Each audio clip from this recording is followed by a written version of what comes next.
How did the grape Viognier go from the brink of extinction to being planted around the world? Why is the Mistral one of the most miserable experiences for people, yet a savior for Rhone vineyards? Hint, the Mistral is a very strong wind. And why is working bush vines so much harder than trellised vineyards? In today's episode, you'll hear the stories and tips that answer those questions in part 2 of our chat with Matt Walls, author of the terrific new book, The Smart Traveler's Wine Guide to the Rhone Valley. You don't need to have listened to part 1 first from last week, but if you missed it, go back after you listen to this. By the end of our conversation, you'll also discover why Hermitage Hill is considered one of the clearest visual explanations of terroir in France, what tasting Hermitage wine at the top of the hill reveals about the emotional connection between the place and the wine, how whole bunch fermentation changes the aroma, texture, and alcohol level of Syrah in the northern Rhône, what makes Viognier from Condrieu feel different from versions grown in warmer regions, how Chateau Reyes redefined Châteauneuf du Pape, why the extreme heat of the 2022 vintage affected Rhone wines, and why Tavel is better understood as a pale red wine rather than a rosé.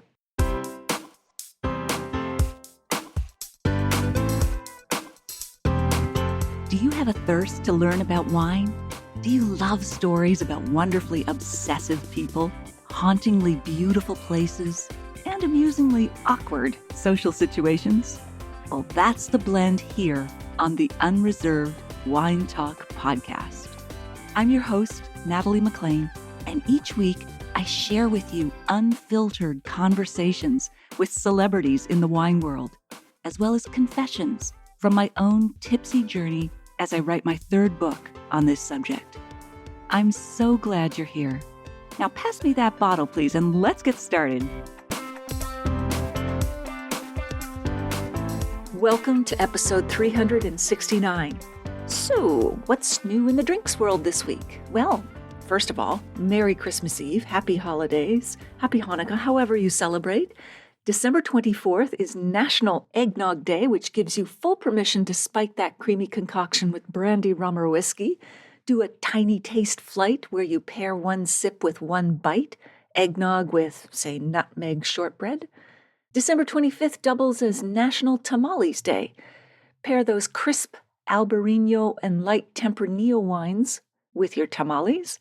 December 26th is not only Boxing Day, it's also National Candy Cane Day, which sounds like a perfect excuse to rim a peppermint white chocolate martini. December 27th is National Fruitcake Day, a perfect excuse to crack open that dusting bottle of tawny port or Oloroso sherry and ignore fruitcake altogether, people. God. December 28th is National Box of Chocolate Day. December 30th is Bacon Day. Yay! So you can pair those dark chocolate truffles with Canadian ice wine or tawny ports, then swing hard into smoky territory with crisp bacon and a peated whiskey. December 30th is National Bicarbonate of Soda Day, soda water, arguably the most practical holiday of the season for preempting that New Year's Eve hangover. And as we cruise toward New Year's Eve on December 31st, naturally that's National Champagne Day. Try pairing your bubbly with oysters or go full decadent with potato chips and caviar. However you celebrate this festive week, you've got the calendar on your side. In marketing moves this week, the social media wine wave is creating some unexpected stars.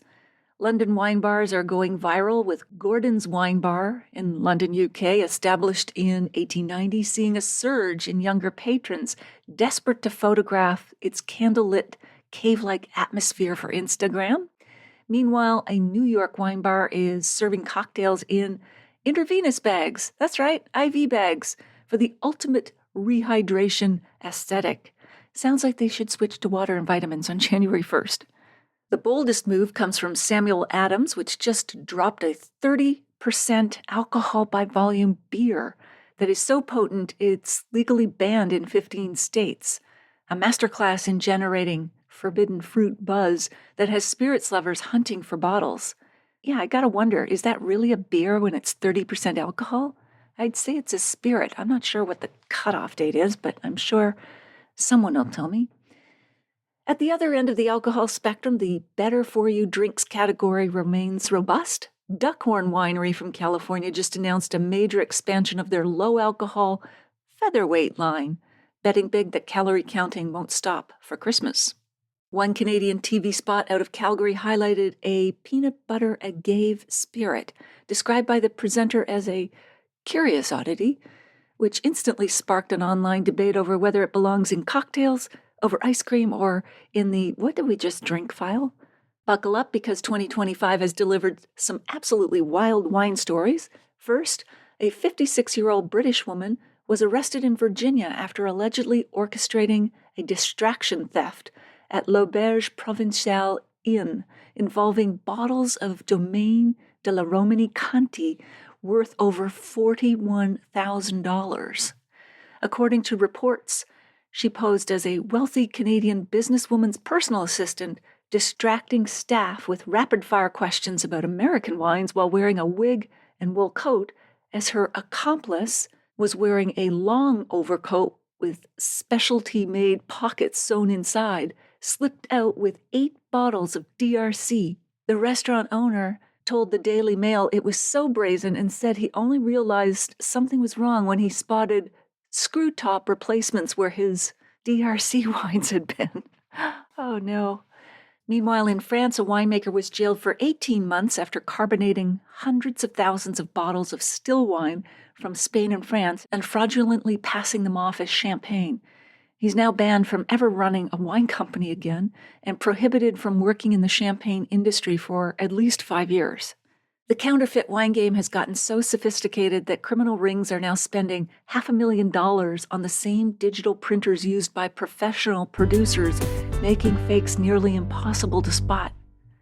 On a happier note, Marie-Hélène de la Cuisine, the former owner of the coveted Château Pichon Longueville Comtesse de Lalande in Bordeaux, well, she just turned 100 years old this year, of course crediting her daily wine intake for her longevity. Now that's a vintage worth celebrating. If you have some wine news or a quirky story you think I should share on the podcast, email me at natalie@nataliemclean.com. This week on CTV's CP24 Breakfast Show, we chatted about, well, it's the season for holiday gift giving. The first gift bottle is the Seedlip Grove 42, which is a delicious, non-alcoholic spirit that's both smart and sophisticated. It's a refreshing, citrus-forward experience with a vibrant blend of Mediterranean orange and mandarin, complemented by the herbal complexity of lemongrass and a zing of ginger. The spirit provides a breezy, zesty flavor perfect for those seeking a complex, non-alc alternative to traditional spirits during the holiday season and beyond. On the palate, there's a burst of citrus fruit flavors, with a tang of bitter orange and mandarin up front, followed by a smooth herbal warmth. The finish is dry and crisp, with lingering citrus notes. Seedlip Grove 42 is highly versatile, perfect for creating holiday-ready, non-alcoholic cocktails. Mix it with tonic water and a twist of lime, and it provides a bright, citrus-forward serve that's ideal year-round. In the winter months, it pairs beautifully with seasonal ingredients like ginger ale and hot apple cider, creating a comforting winter serve. It can also be used as the base for non-alcoholic versions of classic cocktails, like a Negroni or a winter spritz. And how about this for a food pairing? A therapeutic sesame ginger salmon. Flaky wild salmon emerges from the oven, glistening with a golden glaze of fresh ginger, toasted sesame oil, and honey, its edges caramelized to a deep amber. The fish releases aromatic steam carrying notes of garlic and lemongrass, while the flesh flakes away in tender, moist layers that melt on your tongue with a delicate sweetness balanced by the sharp bite of the pickled ginger garnish. All right, next up we have the King's Court Estate sparkling wine that has been aging for 12 years on the lees, the spent yeast cells. So that creates a creamy, luxurious texture and a freshly baked bread aroma. King's Court Estate Winery is a family-owned gem in Niagara-on-the-Lake. This wine is made using the traditional champagne method. Extended lees aging creates layers of brioche, toasted almond, and a gorgeous texture you can't rush. This is patient winemaking at its finest, producing a sparkling wine that rivals international benchmarks while showcasing Niagara's cool climate elegance. This terrific wine offers sumptuous depth and great structure. There were only 258 bottles made of this magnificent wine, so get yours while you can from the winery directly, either by calling them or visit Kings Court Estate Winery's website. That's kingscourtestatewinery.ca. I'll put a link in the show notes. It's a limited edition on sale now for $99. Totally worth the splurge. It's usually $125. But get it. I mean, champagne of this quality would be 2 to 3 times the price. So treat yourself this holiday or even in the new year or someone special. I also had the winery's Chill Street Starry Nights flavored cider made from Niagara apples, blackberries, and Vidal grapes infused with mango flavor. It's available directly from the winery, but it's also in the LCBO.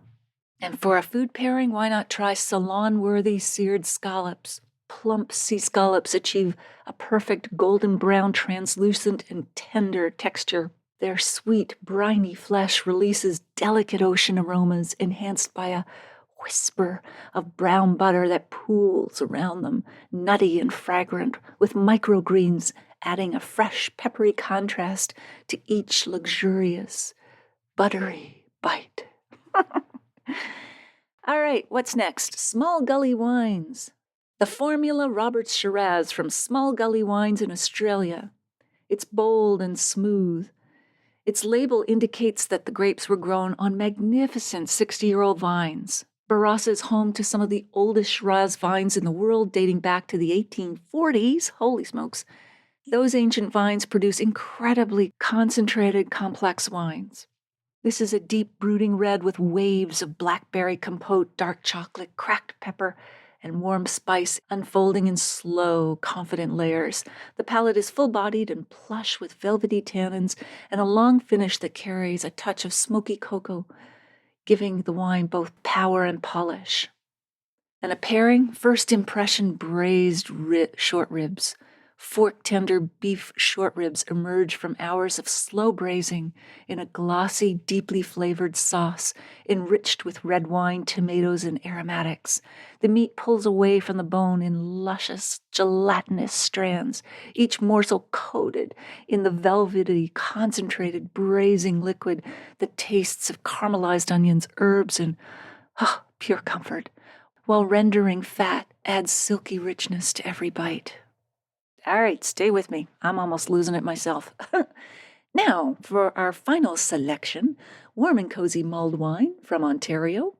It's made from Ontario grapes at Sprucewood Shores, a family-owned and operated winery. You can get the regular size in the LCBO or the very merry party size that's in Costco. This ready-to-heat mulled wine is like wrapping yourself in a cashmere blanket while watching the snow fall through a frosty window pane. Or perhaps it's more like wrapping yourself in a fleece blanket while watching YouTube videos of a snowfall because you couldn't be bothered to go to the window. I'm not judging. It's warming and yet has only 8.5% alcohol. The nose opens with a rush of bright orange peel and warming cinnamon that mingles with the deeper notes of clove and freshly grated nutmeg, instantly transporting you to a Christmas market. A pairing? Self-care spiced shortbread. Buttery shortbread cookies emerge from the oven with edges kissed golden brown. Their surfaces crackle with cinnamon sugar that sparkles like fresh snow. Each cookie crumbles tenderly on the first bite, releasing a perfume of brown butter and warming spices, and the sandy texture melting on your tongue, leaving a trail of sweet, spiced comfort that lingers like a hug. All right, so a toast to you. Here's to the drinks we choose with care and to the people we care about. May every bottle we give this holiday season reflect our good wishes, and may every glass remind us that life's greatest gift is the company we keep. All right, so you can find these wines, of course, on my website, but also on Instagram. I'm at Natalie McLean Wine, where I'm just as theatrical about wine and drinks. On upcoming TV shows, such as CTV Your Morning, City TV's Breakfast Television, CTV's CP24 Breakfast Show, CHCH Morning Live, and CTV's The Social, we'll be chatting about terrific wines and spirits for Valentine's Day. Woo! Romantic dinners, as well as Galentine's Day and Bromance Day. I think that's a thing that celebrates the even more lasting bond of friendship. Then we'll be chatting about fresh spring wines in March, St. Patrick's Day wine, beer, and spirits, and environmentally sustainable drinks for Earth Hour. Let me know if you'd like your brand featured on these TV segments or future ones, or if you would like to advertise with us through our podcast, newsletter, website, social media, or mobile apps. Please email me at natalie@nataliemclean.com. Back to today's episode. 2 of you will win a copy of Matt's terrific new book, The Smart Traveler's Wine Guide to the Rhone Valley. I also still have 1 copy of each of Sean McCoy's Pairing for the People, Elva Ramirez's Sparkling, and Simon Hardy's The Smart Traveler's Wine Guide to Switzerland. If you'd like to win a copy of any of these, email me and let me know you'd like to win. Doesn't matter where you live. I'll choose the winners randomly from those who contact me at natalie@nataliemclean.com. In other bookish news, if you're reading the paperback or ebook or listening to the audiobook of my memoir, Wine Witch on Fire, Rising from the Ashes of Divorce, Defamation, and Drinking Too Much, a national bestseller and one of Amazon's best books of the year, I'd love to hear from you. I'll put a link in the show notes to all retailers worldwide at nataliemclean.com/369. Okie dokie, on with the show.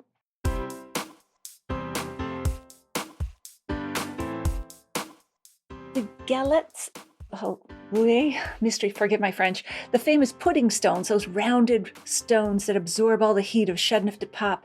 They're described in vivid detail. Can you explain the tactile experience of walking through a Châteauneuf du Pape vineyard, or what the stones feel like underfoot, or even if you're holding one? They're amazing to see. I think when you see them for the first time, you hear about these galets roulés, these rounded stones, and they vary in size. I mean, they can be between the size of your fist to maybe even the size of a kind of small cushion or something. But when you actually see them just in the vineyards for as far as the eye can see, they're visually quite striking.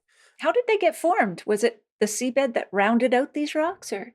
No, they came down from the Alps originally. So the Rhone rises in Switzerland, it rises in the Alps, and then it comes down, so it travels west into France, and then it goes directly north. And throughout history, the Rhone has been much larger and more powerful. And so when it was more large and powerful, it brought down huge amounts of material that it tore off the Alps. And it deposited it in various different places around the southern Rhone, mainly in Châteauneuf du Pape. So that's where these things come from originally.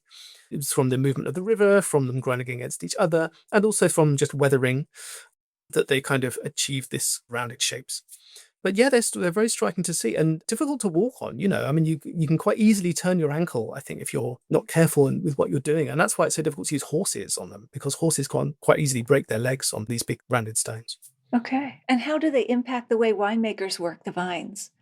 In different ways. So if you're in a vineyard of galets roulés, what you'll see is these bush vines. So that's the most common way of training vines in the southern Rhone, particularly in Châteauneuf du Pape. Why is that? Why don't they do the trellising? You do see a bit of trellising, but with Grenache, you don't have to. They're naturally self-supporting. So with Syrah, for example, you do have to train it on wires because it just grows like mad. And otherwise, it would just be flopping around all over the floor, and you need to lift up the foliage in order to get it exposed to the sun, get the grapes off the ground. Grenache, it doesn't grow in quite such an exuberant fashion. It grows a little bit more slowly, and the trunks get a little bit thicker. So that's what you'll tend to see, but they're much harder to work as well. The thing about those bush vines is that you have to kind of tend them in a 360-degree fashion rather than trellised vines, which you kind of have to work on both sides, but without working around it 360 degrees. But the galets, they are troublesome and they are difficult to move and they take a lot of strength. I wouldn't like to work on them personally. It takes a lot of work. I think I've heard that they absorb the heat of the sun and then release it at night. So does that help with ripening? Yes, basically, yeah. So this is what they say. And I think there is a degree of truth in it. I mean, if you go in during the day and you pick up the galet, certainly the first layer of galet, they will be quite warm. But if you go in at night, and you pick them up, they don't really feel warm anymore. So, I mean, they may radiate heat for a little while, but, I don't think they kind of keep it stored, overnight. I think that's a bit of a myth. And actually, there's no problem ripening grapes in the Southern Rhone these days. So I don't think that would really be of much benefit. I think increasingly people are looking for freshness rather than additional warmth and ripening. It's true. Let's talk about another natural phenomenon. The Mistral, the famous wind, is strong enough to overturn chairs and tables on cafe terraces. Tell us about a day when the Mistral was blowing particularly hard, or any sort of interactions you've had. I've heard the Mistral can drive people crazy too, because it just goes on and on and on. Oh, it does. It's a nightmare. So the Mistral is a very strong north wind. So it comes from the north, whistles down the valley. It's very dry. It can be extremely boisterous. So sometimes you think to yourself, oh, maybe that would be quite nice, this cold north wind, if it's quite a hot day. It's never nice. It's always horrible, even on a hot day. It seems to kind of come from every angle, and it always has this kind of horrible chilling feeling to it, which kind of really gets into your bones. When it blows hard, you can be quite difficult to stand up in a vineyard. I've had to go inside because it's just been impossible to stand and write when it's blowing, and full force. It's pretty horrible. It's the kind of wind that if you're out on a bicycle, you have to cycle. Even though you're going downhill, you have to cycle, because you wouldn't just kind of move naturally because it's that strong. It's an amazing phenomenon.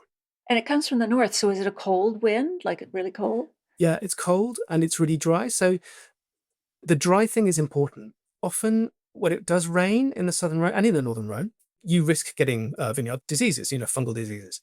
But what the Mistral does, often it blows after it rains.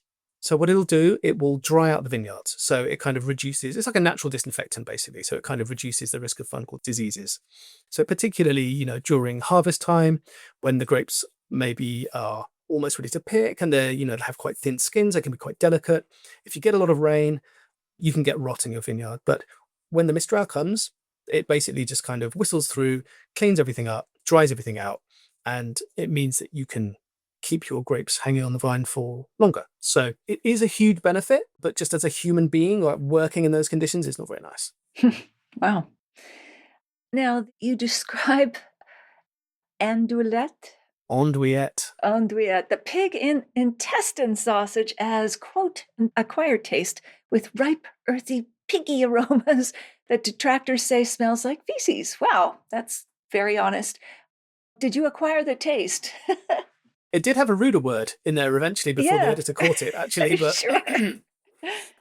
No, I don't like it. I'm pretty open-minded when it comes to food, but there is something particularly kind of intestinal and earthy, let's be nice, about them, which I don't particularly like. No, I can imagine. Is there any wine that can redeem the dish?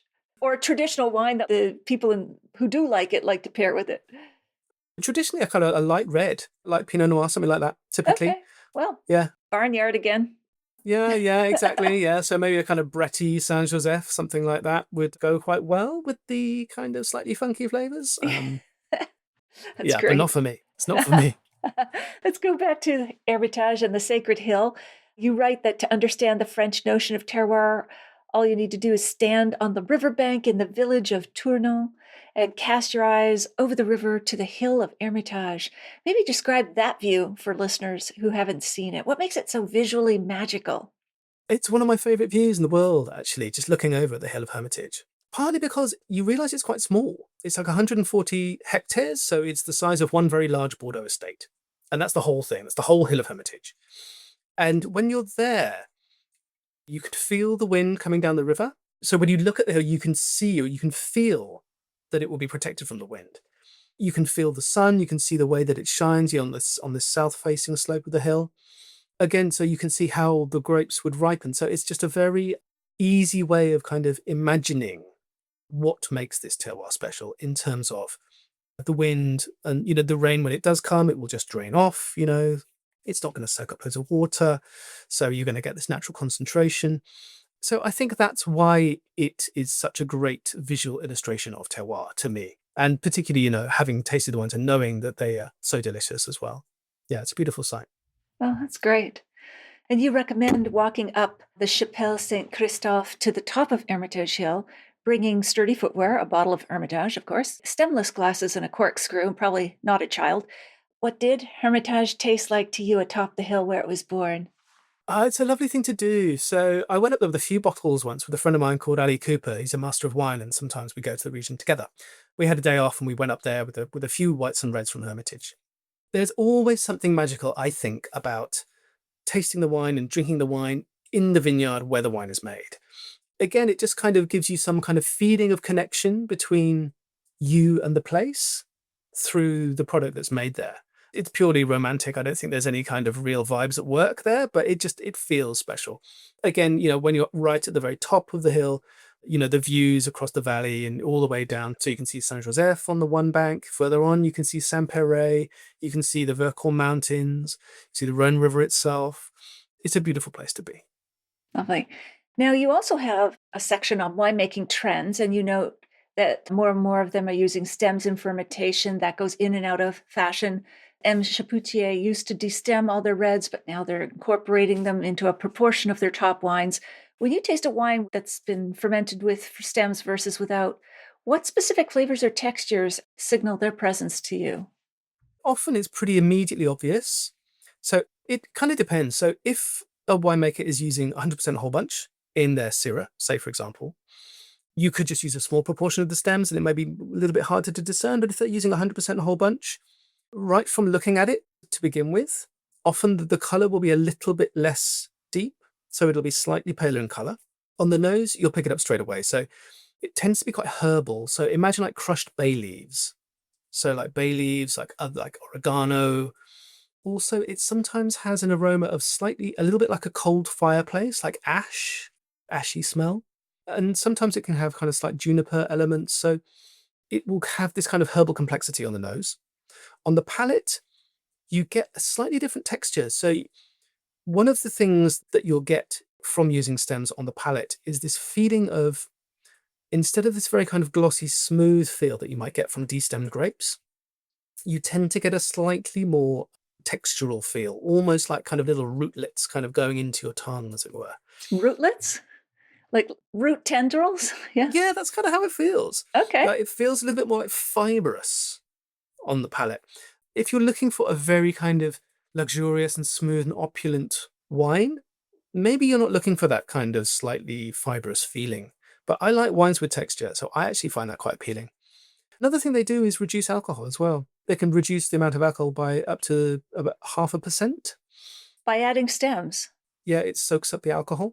Oh, okay. So it does two things. One of the things it does is the stems will soak up a bit of the alcohol, and then the stems obviously are discarded later on.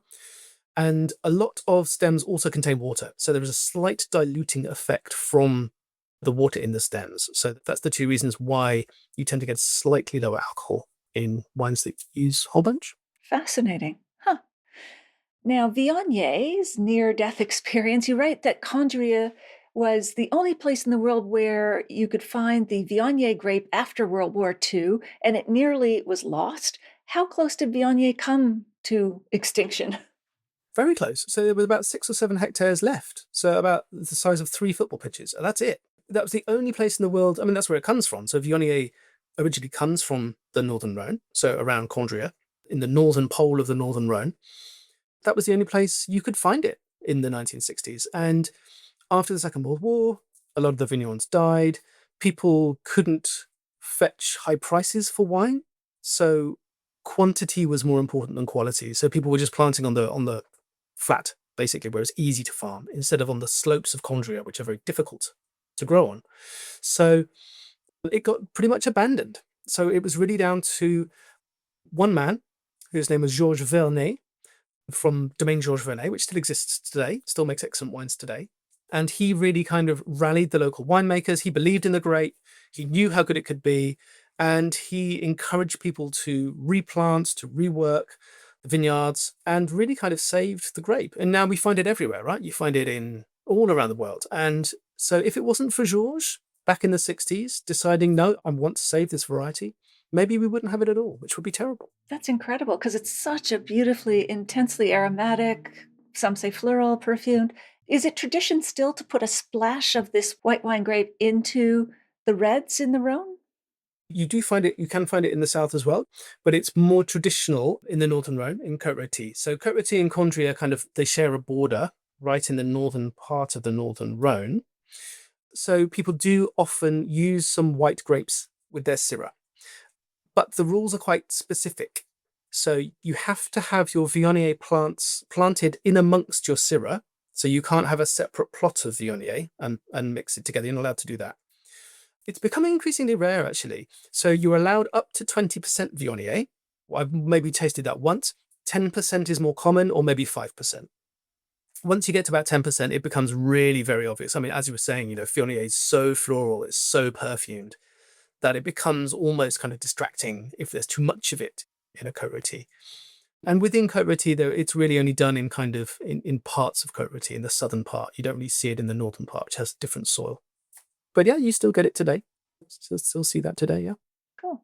When you taste Viognier from Condrieu versus Viognier, say, from California, or Australia, or other regions, what is the essential quality that is different? They're all very perfumed, but is there something about Condrieu? Or does it go back to that royal texture that you were talking about? It goes back to the soil. That's the crucial thing about Condrieu. Certainly, the traditional heart of Condrieu, the soils are granite. And when you grow wines on granite, it doesn't really matter what it is, you tend to get this quite kind of tight, upright kind of feel. You get this tension and sometimes a bit of salinity in the wines. And that is what is so crucial to the wines of Condrieu. So you get this perfume, you get these kind of lovely, opulent textures, you get this big kind of bold fruitiness, but that is kind of slightly balanced and counteracted by this sense of tension and sense of salinity in the wine. And that is what makes Condrieu so special to me and so balanced and so fresh. If you grow it on, say, clay in a different place, in a warmer place, you're just going to get all of that opulence and all of that kind of richness, but without necessarily those kind of counteracting salinity or tension or kind of noble bitter elements, which bring the balance. And for me, Condrieu, Viognier, for people that don't know, Condrieu is always made of pure Viognier. And it needs those balancing elements in order to give it a sense of drinkability, I think, for me. I love that noble bitterness. I know what you're talking about, especially at the back as you swallow it. It's beautiful. Yeah. Yeah. Chateau Reyes, you describe as one of the most revered and mysterious estates in the Rhone Valley, established in 1880 when Albert Reynaud, at the age of 45, by him after he went deaf. What's the connection between his deafness and the founding of the estate? Well, he could no longer work, really, as he was a notary, he was a solicitor.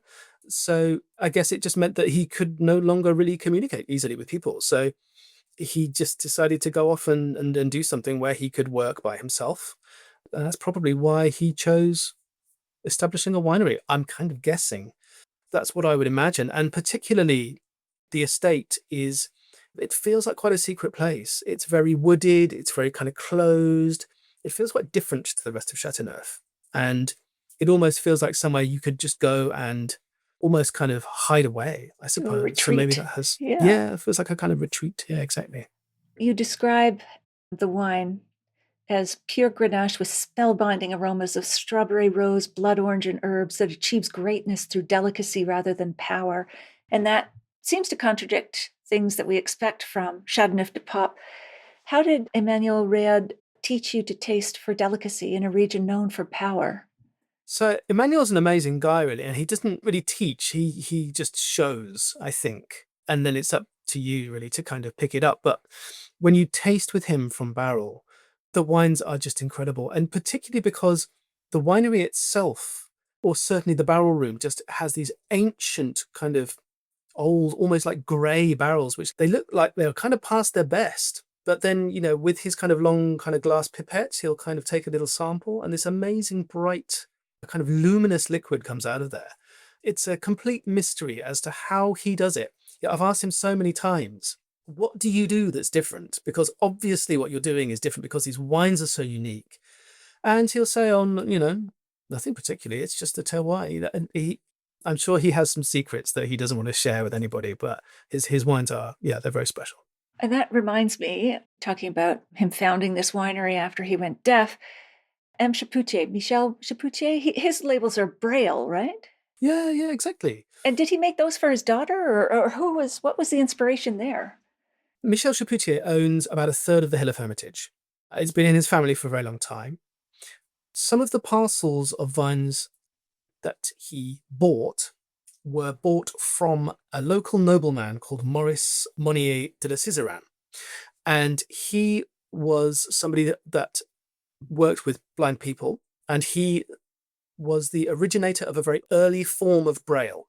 So it's really in homage to Monnier de la Sizeran, which is the name of his blended hermitage as well, that he started putting Braille labels on his bottles. That's the original link. But obviously, one of the main reasons he does it is to help be more inclusive to blind people. I mean, that's the real reason. But I think that was one of the inspirations to start doing it. Excellent. You say that the 2022 vintage broke several weather records. It was one of the hottest and driest since records began. And yet the wines weren't, as we would expect, jammy, boozy monsters, because vines went into security mode during these extreme conditions, you say, and stopped ripening. Did they just shut down, or what happened? Pretty much, yeah. Okay. So if it becomes too hot and dry, the plants will stop photosynthesizing. They will kind of stop ripening in order to conserve water.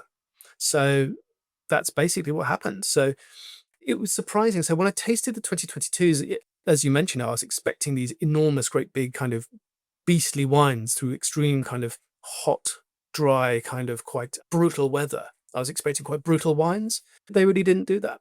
I've just tasted the 2024s, actually. I came back a couple of weeks ago, so I'm just writing that up currently.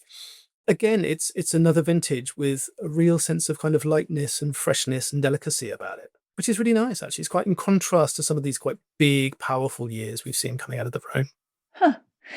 And Grenache, let's go back to that. I love Grenache personally.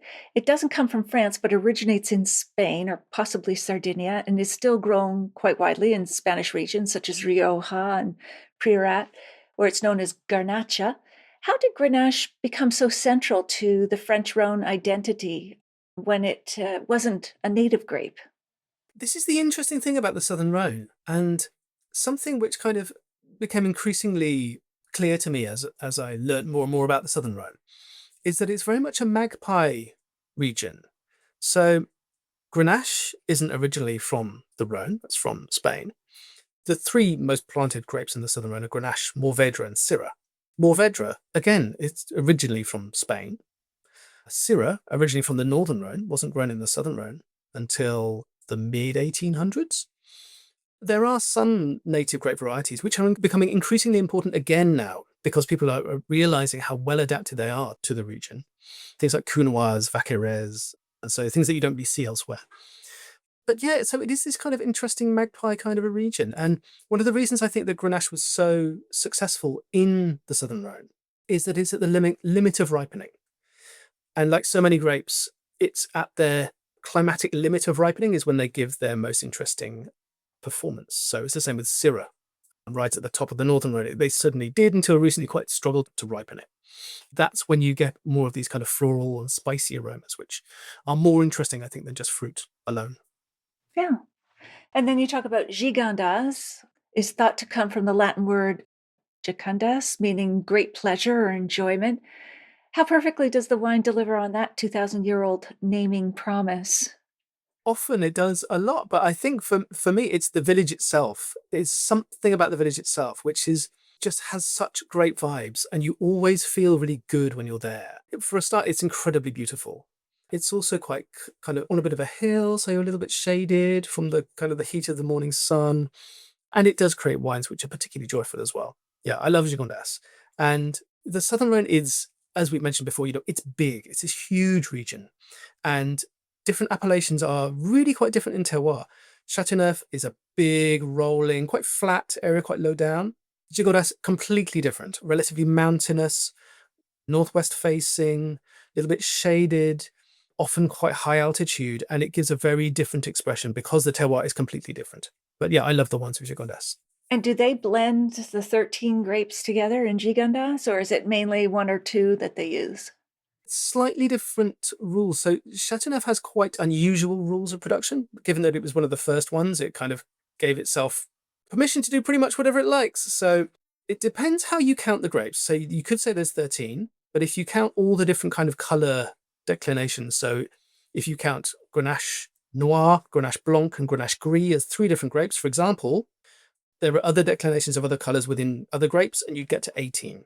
And Châteauneuf can do whatever it likes. So if it wants to make a pure Syrah or a pure Mourvèdre or a pure Grenache, if it wants to add some whites in its reds, it can do whatever it likes. It's very free. The rest of the crus of the Southern Rhone are more constrained in what they can do. And in Gigondas, the wines are always really going to be Grenache based, often with some Syrah and Mourvèdre. And there's a few other grapes they can use a little bit of here and there, but they tend to be more Grenache Syrah and increasingly just a kind of more pure Grenache. Kind of pure Grenache is becoming more fashionable within Gigondas. They've recently changed the rules, which allows them to make pure Grenache. Yeah, I find those so beautifully like liquid velvet, liquid silk, the Gigondas. Oh, so good. Now let's talk about Tavel in the Rhone Valley. It only produces rosé, correct? Yeah, exactly. Yeah. So Okay. it's the only appellation in the Rhone which makes 100% rosé wine. And deliberately from the start. So are they using Syrah or Grenache, or can they choose what grapes they want to use? Or Yeah, so they're a little bit freer as well. So Tavel was established at pretty much the same time, well, 1 day difference from Châteauneuf du Pape. So it goes back to 1936 when they were a little bit more lax in terms of the rules. They tend to use a lot of Grenache. Increasingly, there's quite a bit of Syrah used there in kind of more recent years. One really important grape variety there is Cinsault. So Cinsault is a grape which it's quite big grapes with quite thin skins. It doesn't give a lot of colour, but it gives this lovely kind of floral perfume, and it gives a lot of fluidity to the wines, a lot of juice in the berries. And it doesn't give much colour. It's a bit like Grenache in that way. Grenache is always quite pale as well. It's Syrah which gives colour, and Mourvèdre. So when you're using a lot of Grenache and Cinsault, you're going to end up with a wine which is a little bit more pale in colour. And in many ways, Tavel is it a rosé? I don't know. I mean, some people would describe it as a claret, which is like a pale red. And for me, it's a different thing. I think describing it as a rosé, today, our idea of what a rosé is quite narrow. You know, we think about kind of very pale, very dry wines. That wasn't always the way with rosé. Rosé used to be a broader church. It's more helpful to think of Tavel as almost like some kind of space between rosé and red. It's like a pale red, really. that's interesting because it's my go-to personally. Like I drink more Tavel rosé than any other wine. Maybe I should admit that, being a Canadian. I just find it has all the flavor of a red wine without the heavy oak or tannin. Now it can be alcoholic, but I never feel that because it's chilled. I find it incredible. Chateau de Caria is one of my favorite. I don't know if you've tried that one. Yeah, absolutely. Yeah, they're very, very good. They were bought by Gigal a few years ago, Oh, okay. and they've slightly changed their range, but the wines are still brilliant. And yeah, I love that wine. And they age really well as well. I mean, I don't know if you've ever tried an older Tavel. They do interesting things as they get older. What happens? They take on this kind of slightly, almost like a Madeirized flavor, like a kind of slightly, like a touch of burnt sugar. And they take on other kind of spices, like roasted spices, sometimes little gingery notes. They do all kinds of things, like kind of potpourri, like dried rose petals. It depends on the wine. Yeah, they are famously extremely long-lived. And you can still find Tavels that go back to rosés that go back to the 1960s, 1950s that are still really good today. Yeah, they age amazingly well. Oh, okay. Well, I always thought, better finish this off within the vintage, like all rosés, but I'm going to experiment with that. I'm going to age Yeah, some of keep them. a couple back. Yeah. Keep a couple back for like 8 years or so and then try them then. That will be interesting if I can resist. So I'll just have to keep well stocked on the current vintage. But the madness, the craze for the palest rosé from Provence, was that I guess that in the 2010s, did that really put a dent in Tavel's sales? Yeah, absolutely did. Yeah. I mean, it was always this kind of famously dark color. And in fact, in the rules of production, it has to be dark. And if it's not dark enough, then you're not allowed to call it Tavel. Oh, okay. So yeah, it has to be dark. By law, it has to be dark, which has made life very difficult for the winemakers of Tavel. And it's kind of sad, really, because great Tavel, you know, as you know, can be amazing. But there's been a bit of a revolution over the past 20 years or so. There's this particular guy called Eric Pfifferling and his estate called Domaine Langlois.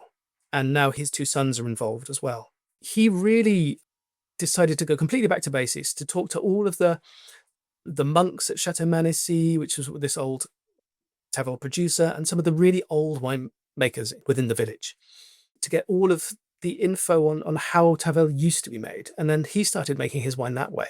Because I think Tavel had become quite a technical wine, quite a manipulated wine, and he wanted to kind of go back to basics. And he's kind of created this cult wine, really, which is, if you like Tavel, you must try Chateau Langlois. It's amazing. I will definitely look for it. And lots of people now go and work with the Pfifferlings, they learn how they do it, and they set up on their own. And now there's increasing numbers of little kind of estates popping up, making wine in this new old way, which is completely delicious. I'm feeling pretty optimistic about the future of Tavel. Oh, that's great. And by extension, how are you feeling about the future of the Rhone? About the future of the Rhone, yeah, optimistic. Bit worried about climate change, if I'm honest. I think, the winemakers down there are as well. Fortunately, there's a lot of different grape varieties that people can play with to help mitigate things in the short term. But, this is something which the whole world is facing, right? It's not just the Rhone. So, but broadly speaking, yeah, I mean, the wines are delicious. They're getting better and better. The whites are getting better and better. So, yeah, pretty optimistic, I would say. Very good. And what would be your top 2 tips for someone who's going to visit the Rhone? They're a wine lover, so what would you advise? Look up the best markets. The markets can be great fun, not just for food, but they sell all kinds of different things. Find out where the best markets are. Find out the days that they're on. Remember to take cash, because a lot of people don't use cards. Take bags, big bags, so you're going to buy a lot of stuff. So that would be one thing. Outside of the markets, what would be another thing to do when you're in the Rhone? Ooh, visit some wineries. Figure out which styles you like the most. Try a whole bunch of different wines. Pinpoint one that you like, whether you're tasting it in a restaurant or a cafe or a hotel, whatever. Look on the back label, find out where it is, go and visit it. And I would say, that could be a fun adventure. That's a fun way to do it. Yeah, absolutely. And to wrap up, if you could share a bottle of wine with anyone, living or dead, outside the wine world, who would that be and what would the wine be? Well, I've recently found out that one of my musical heroes is really into wine, which I didn't know until very recently. So it's a guy called Richie Hawtin. So he is one of the most famous techno DJs. He also is known as Plastic Man and created loads of really seminal techno tunes back in the 90s. And I've recently found out that he is really big into sake. And he also does like sake tastings. So like he does kind of techno and sake now. So I would love to meet him. Yeah. It is. But there's something quite techno about sake and its kind of purity as well. So I kind of get it. So yeah, I would love to share a bottle with him. Maybe a bottle of sake. He could teach me a little bit about that, which is something I don't know a lot about. So yeah, that'd be cool. That'd be cool. Is there anything we haven't covered that you'd like to mention, Matt? One thing we haven't mentioned actually is my new kind of travel and events company, which I set up last year. It's called Rhone Routes. Okay. So if any of your listeners want to be on the mailing list, they can just go to rhoneroutes.com. And I do events in London. I'm going to be doing some tastings this year coming up. I do tours in the Rhone. So if that sounds tempting to any of your listeners, then they can just sign up onto the newsletter at rhoneroutes.com. Wonderful. I'm sure it will be appealing. And we'll also put that link in the show notes and where we can find you online and your book, Académie de Vin, for the Traveler's Wine Guide to the Rhone Valley, and your other book and your website and all the rest of it. So yes, absolutely, Matt. This has been wonderful. Thank you so much for sharing all your rich knowledge of this region. It's just, we've only touched the tip of it, but you've given me some things I want to try. I'm going to age Tavel. I'm going to try that other wine you mentioned. I'll email for the spelling of it, la something. So you've opened my eyes to a lot of things. So thank you. Great. It's been a great pleasure. Thanks for having me, Natalie. All right. Cheers, Matt. I'll say goodbye for now. And thanks again.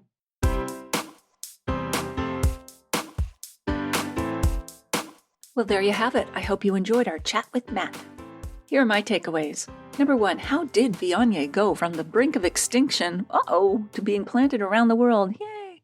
Well, as Matt explains, it was very close. There was only 6 or 7 hectares left of Viognier in the whole world. And that was in Condrieu. In the 1960s, after the Second World War, a lot of vineyards died. People couldn't fetch high prices for wine, so quantity was far more important than quality.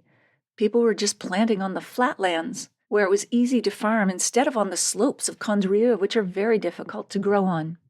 So Viognier pretty much got abandoned. It was down to one man, whose name was Georges Vernet from Domaine Georges Vernet, which still exists today and still makes excellent wines, according to Matt.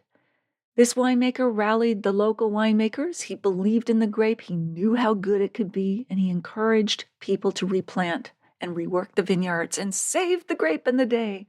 Now you can find it around the world. Number 2, why is the Mistral one of the most miserable experiences for people, yet a savior for the Rhone vineyards? As Matt explains, the Mistral is a very, very strong north wind. It whistles down the Rhone Valley. It can be extremely boisterous. It's cold. And even if it's a hot day, it's not a relief. It's horrible, as he says. It blows so hard it can be difficult to stand up in a vineyard. But it's an amazing phenomenon.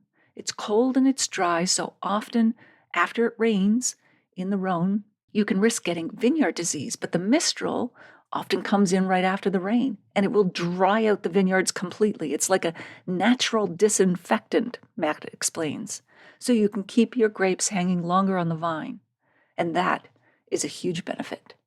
And number 3, why is working with bush vines so much harder than trellised vineyards? Matt explains, you hear about the galets roulés, the round stones, but when you see them in the vineyard, as far as the eye can see, they're very striking and difficult to walk on. You can easily turn your ankle if you're not careful. Amongst all these galets or rounded stones, you see bush vines. It's the most common way of training vines in the southern Rhône, particularly Châteauneuf du Pape.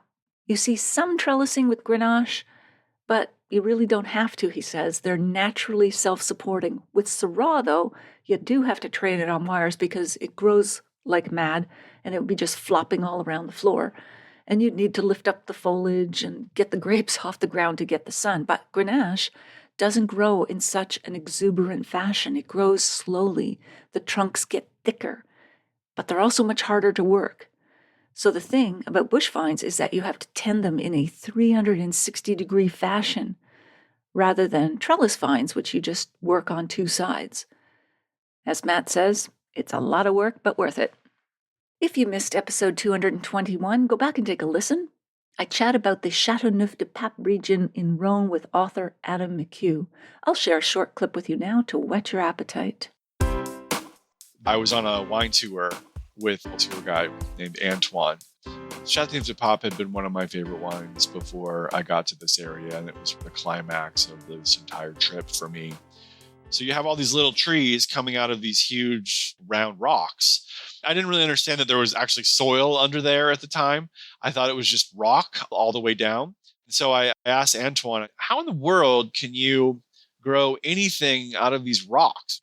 And he sort of winked and he said, making wine is like squeezing blood from a stone.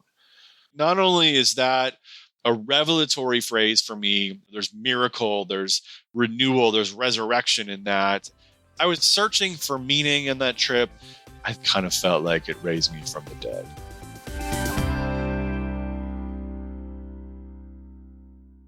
You won't want to miss next week when we'll chat with Dr. Wes Pearson, a senior research scientist at the Australian Wine Research Institute in Adelaide. We'll chat about Australian wine as well as advances in non-alcoholic wine. He'll join us from his home in the McLaren Vale.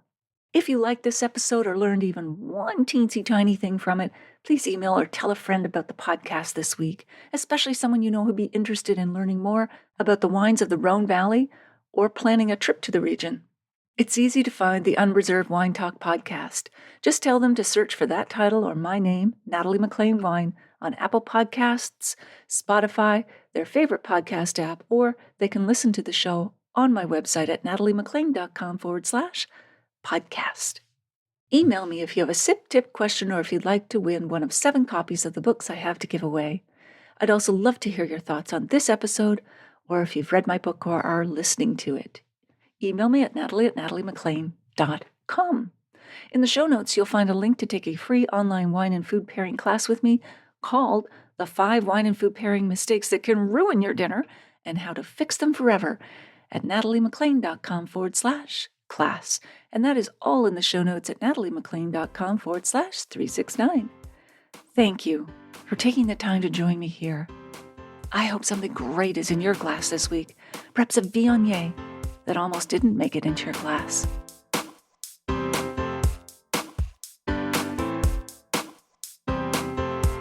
You don't want to miss one juicy episode of this podcast, especially the secret, full-bodied bonus episodes that I don't announce on social media. So, subscribe for free now at nataliemclean.com/subscribe. Meet me here next week. Cheers.